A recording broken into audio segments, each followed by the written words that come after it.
I call upon Councillor Roger Harmer to move the First Amendment. Thank you, Lord Mayor. I move the amendment in my name and the name of Councillor Paul Tilsley. This amendment supports and builds on the notice of motion brought by Councillors Alden and Mackie. It adds to their call for regular updates on the equal pay liability, with a specific call for any amendments to this year's budget resulting from the equal pay crisis to require the approval of full council. The case for this is straightforward. The severe cuts that the mismanagement of equal pay will lead to will have such an impact on our budget and such an impact on the communities we serve, it must surely be debated here. Given that we must debate an annual budget each year, it surely makes sense that changes that radical are also subject to the same scrutiny and debate by full council. There will be choices to make. They will be bitter choices that are of this administration's own making. But the very fact that they will have such a severe impact right across Birmingham makes scrutiny of those choices by full council vital. Coming so quickly on the Oracle fiasco, the equal pay disaster is truly staggering. It is clear that the current administration is responsible.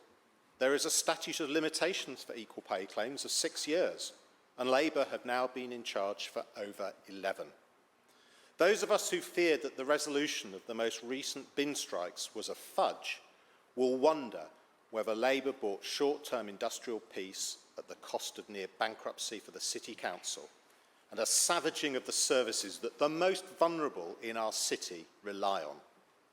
Maybe the cause lies in another department, but clearly something happened in the last 6 years to create new inequalities that have had such disastrous results. I think residents viewing this debate will be shocked to learn that the clock is still running on the bill to the tune between £5 and £14 million a month. And it's likely to go on running potentially until April 2025.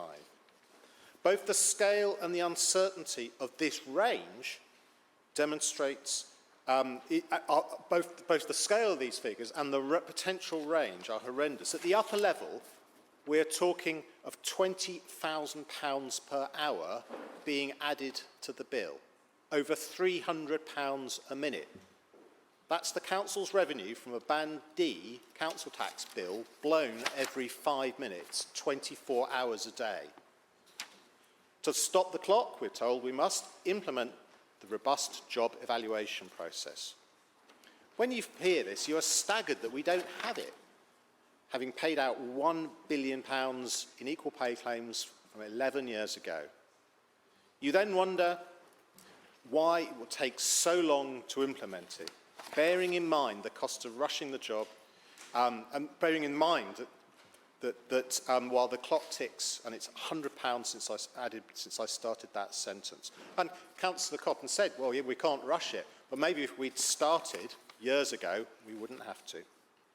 When the former leader of the council boasted about it being a golden decade for Birmingham, you now realise he was right, but only if you're an equal pay lawyer or an HR consultant.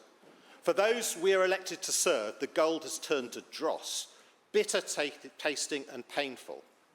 Of course, HS2 is still coming, and that will pull wealth up from London.